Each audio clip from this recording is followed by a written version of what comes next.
right, what's up, yins, guys? I found this thing I want to talk about in a video on my social media accounts and all that people's spreading around. And um, everything you read about, you almost want to make sure it ain't a fake article. I mean, you get all kind of different stuff too to make sure it's from a reliable source too and everything else. But yeah, some people making a big deal about this. And Um, yeah, Roger Daltrey. I'm going to talk about one of my all-time favorite music videos in a second too. But yeah, yeah, Roger Daltrey is the man. I mean, when back when MTV actually played music, um, after the fire, that was the video, man. The mic stand, dance and theatrics and everything. That was epic. And if there's any source on the internet to watch it, I watch it even now. Matter of fact, that's the thing that I thought about first. I even said that in social media. And then later on, I think I like a year or two later, Hearts of Fire came out. But man, after the fire, that song is the song of songs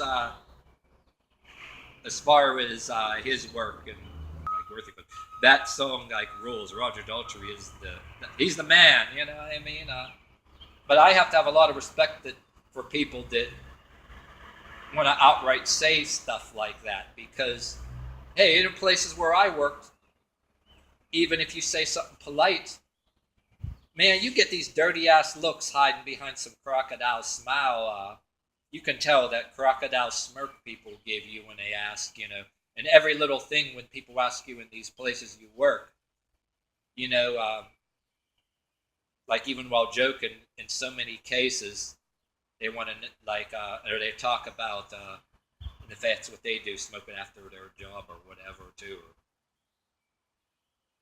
They're pretty much politely wanting to find out about you and recruit you to buy it from your friends and to be in that clicking. And if you're cordial, you eat in the lunchroom or something, and not into it, there's passive aggression. Not the whole world is like that, but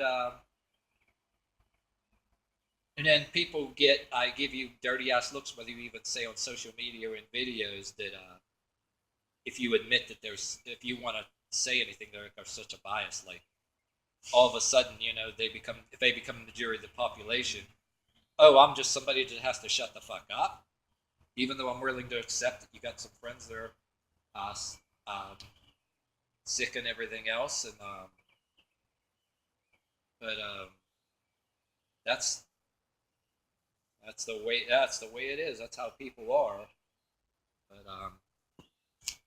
a quote that some people making a big stink about, and other people have a better attitude about it. His quote that I think he said, "I'm allergic to marijuana."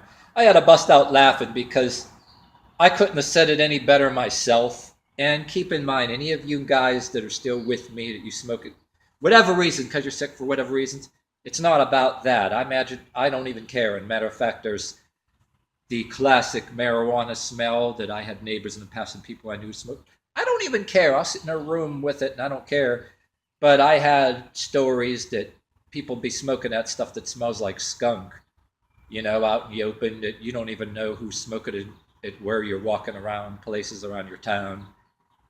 It makes me nauseated. But I had stories where I'm riding a bus. I take public transportation sometimes to go places. And when you ride a bus and somebody has that smell on them, along with a little bit of slight exhaust fumes or something, I get so nauseated I almost want to throw up and can't wait to get off of the bus those days.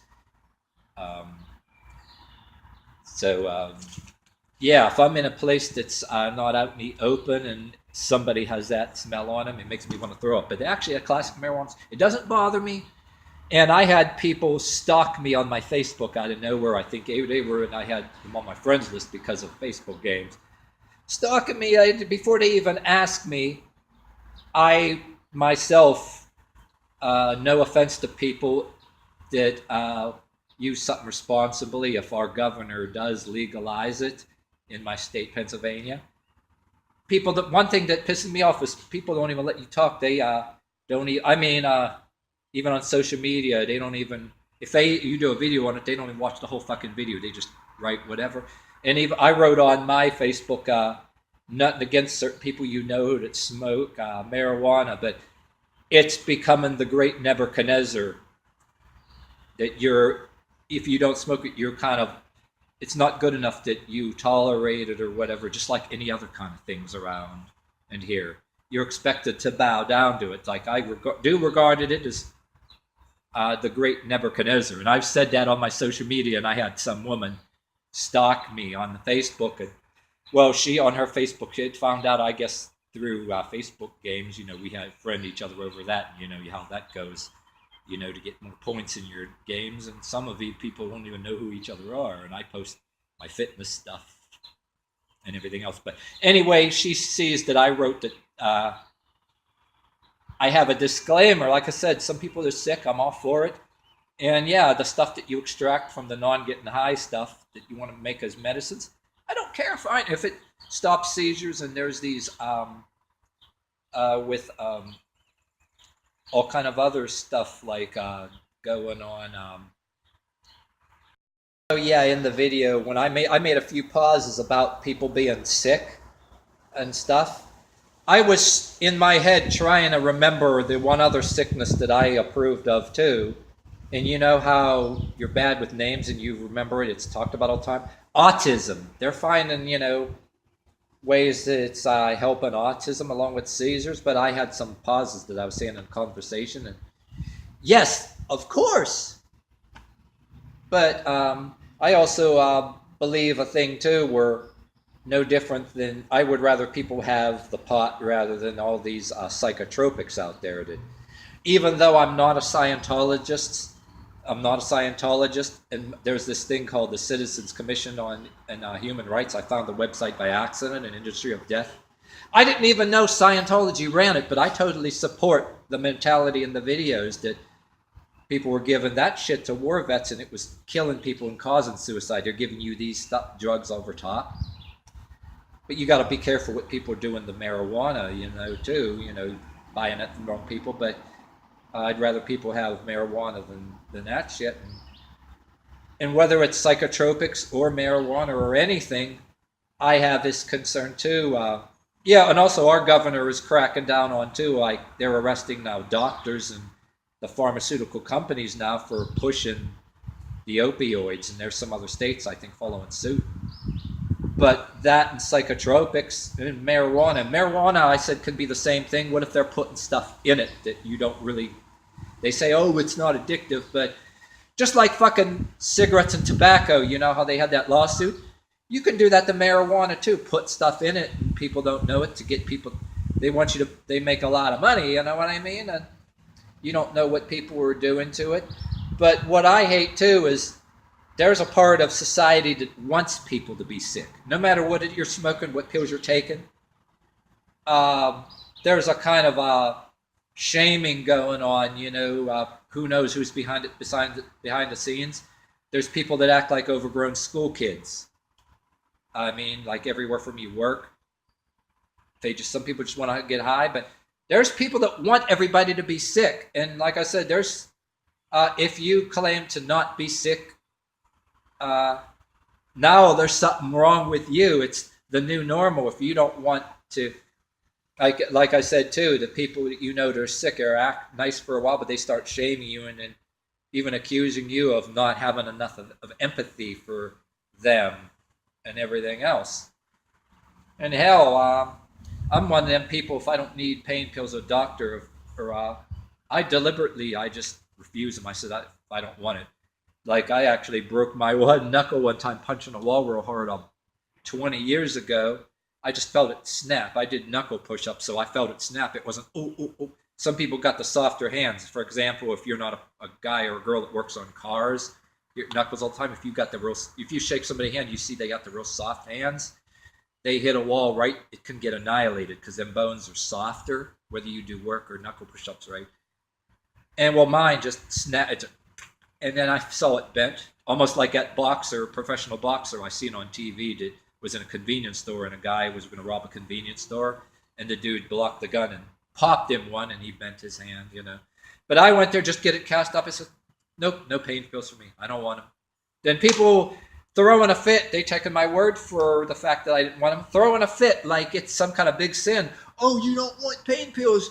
I know some people that I could have sold those for you. I'm like, no, thank you.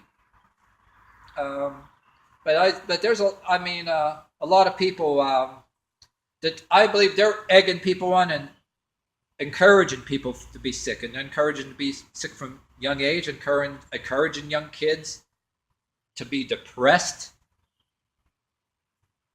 and so they can say they're sick. And then like the schools now too, we're putting on the social media. Somebody I know is talking about over medicating kids. Kid on a picture, one kid in the picture on this side, head down a little bit. Oh, he just a loner, or doesn't play well with others, not really social. But then the same kid in the picture on this half, the world diagnosed him as depressed and needing of all these medications, and she puts a clause underneath her. I think we're over medicating our kids and stuff like that, So there's a little bit of stuff off the subject for you that goes into separate videos, but like I think that's like about everything I put. But yeah, I'm gonna splice this extra clip in here that when I made the pause, I was trying to autism. Yeah, that's the thing I was looking for.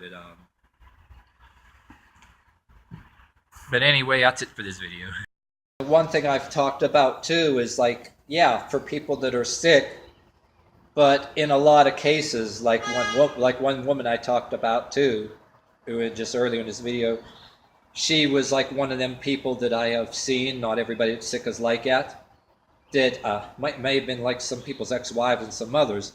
You understand they're sick, but yet, if you are regarded as somebody that's not showing them enough of empathy according to them, then you're supposed to walk on eggshells, and if you're not,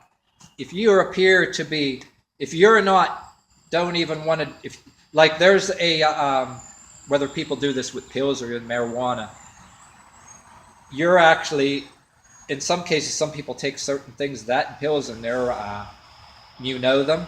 It ain't uncommon for them to offer it to you. They don't not shy about giving some of it away.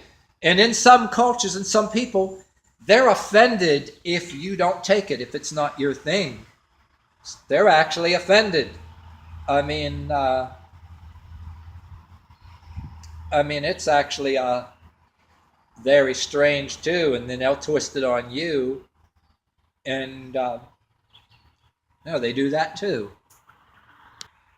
These kids that have these seizures, I'm all for it. But then this woman jumps my shit, and I find out that she's on her Facebook, All My Plants Need Me, and her whole Facebook is about the plants. Doesn't even, just judging me right away and calling me a effing moron, and she says, look up the non-getting high stuff. I forget the word she said, but look up the non-getting high stuff and all that. You moron, freaking moron. And I'm like, damn it, what the hell is your problem? I'm all for that. Just, why don't you fucking ask me first, you know what I mean? Then she goes, oh, why don't you calm down? I said, and then I'm like, why don't you calm down? I said one thing, and I didn't even notice you from the gazillion friends I have on my social media because of games, other stuff that I'm into. And it's like, you fucking ask me first before you start judging and all that stuff. And I'm like, you calm down. You're the one that came up and started jumping my shit, and ranting to me. Like, you damn calm down. So I end up blocking her and all that. I'm like, I don't even care if people want to for things like that, for the sick and all that. I don't care. But anyway, I also wanted to say a story too.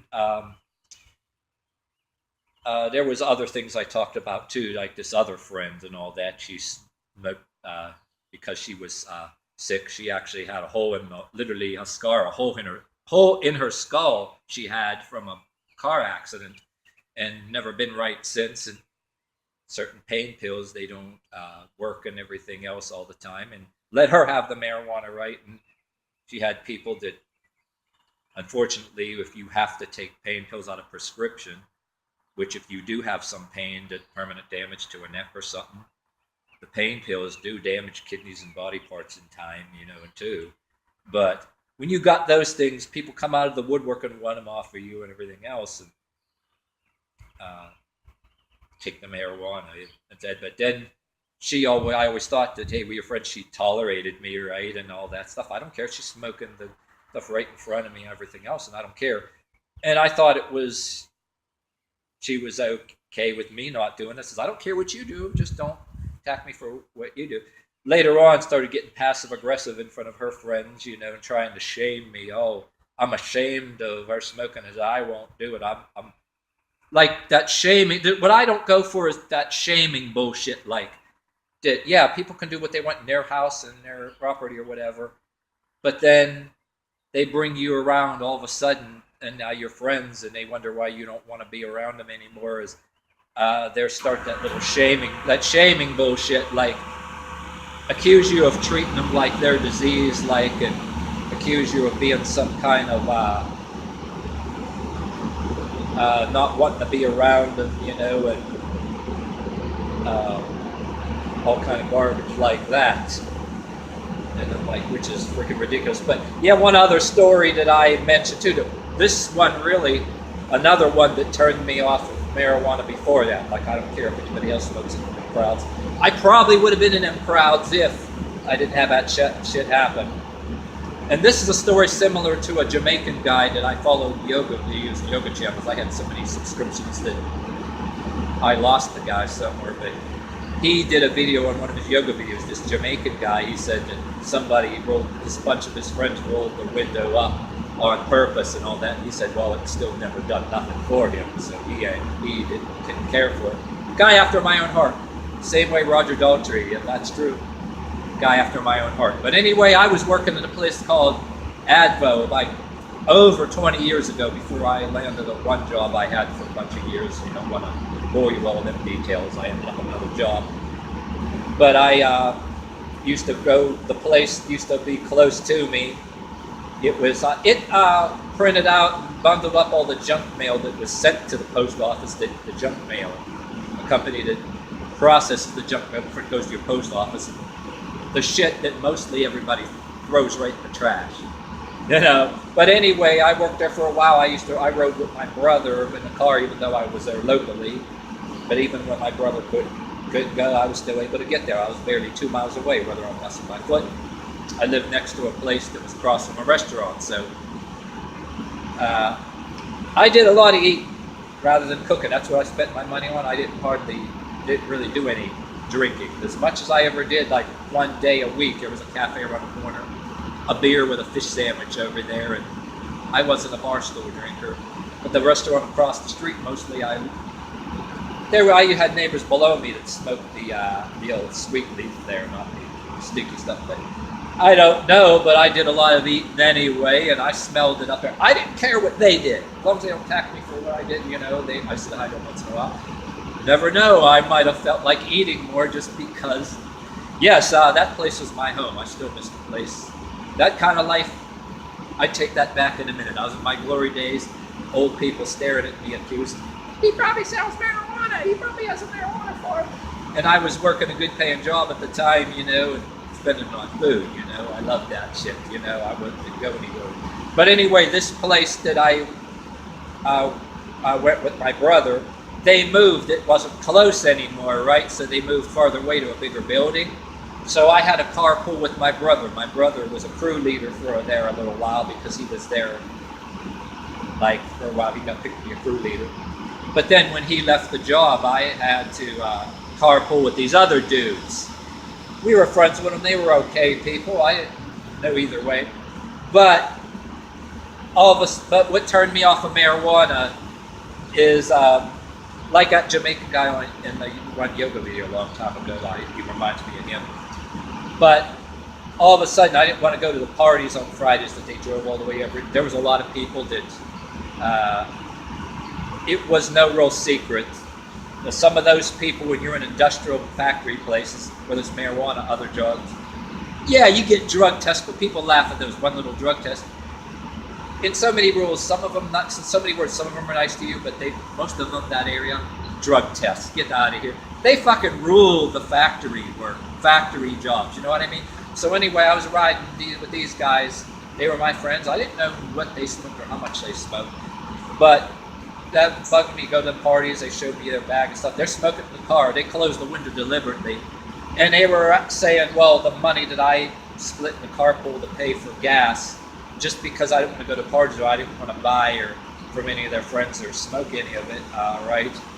Deliberately with a smirk on their face that, oh, we're going to have to just charge you more if you want to ride with us to keep your job. So, like, they closed the windows on purpose on the way over there. They joked about taking me all the way across the state line with them anyway at a party, which, glad they were just joking. I'd be hightailing it, either hitchhiking or calling somebody to pick me up, or at the next red light somewhere, slipping out of the car, you know what I mean? Because I had to worry about going to work in the morning. But anyway, I left the job over it, and I called my old temp agency at the time that I was with way earlier, like some years earlier, and I literally, it was in the mood, I told them exactly that I left the job because I told the truth, right? And it looked like, and I needed to pay my rent right away, and then as luck would have it, or somebody up there, God that I sort of believe in, unlike anybody else's crazy religions that I know, religion my biggest all the time, I lucked out, and I got into a job steady that started out some good pounds an hour, and I got all the company paying better money an hour, and I had it for 10 years before 10 years later they started getting rid of people. But that happens. It lasted for 10 years, and I had a lot of money to spend on food across the restaurant. But anyway, what turned me off is, I'm not saying everybody that smokes marijuana is like that, but what turned me off is people that force it down your throat, you know? Nothing against it, anybody smokes it while they're sick, when they're sick or anything, or if they want, our governor wants the recreational stuff. But when you're one of them people that shame people for not doing it, some of us think about that shit forever, and then we're like, you know, but, you know, no offense to our friends, you got people that need it and they're in pain, let them fucking have it, you know what I mean? And I just hate it when people don't let you finish a sentence, they're already judging you online and saying that. And there's like an arrogance that I believe in, not saying anybody is like that I believe that they're all arrogant like that, but making it, the governor makes it legal, and now all of a sudden, the people that make it legal and want it, they're regular Joes like you and me, but except they got more social and political power, and you're just a nobody. And they're like, they have the attitude like, well, fuck you. We don't. In some cases, if you're in their factory jobs and all that, you get some of the nice ones, but you get the other ones that are like a mob, but try to get you fired or get you anything else. In so many words, passive aggression, that we don't want you in our, you're not in our clique, we just don't want you working anywhere in the company. And what I hate is the social and political shifts, and the kind of bias and pot Nazi fascism that's cropping up. Not saying everybody in the world that smokes pot is like that. In fact, a lot of them I know, they're pretty happy people, as long as they're not smoking the stuff that has that other crap in it, everything else. But anyway, what I want to talk about, if you've seen this video already, I'll have spliced the part into the video, which I wanted to say first about Roger Daltrey, but I'm going to say at the end of this video, but I will have already spliced it in the beginning.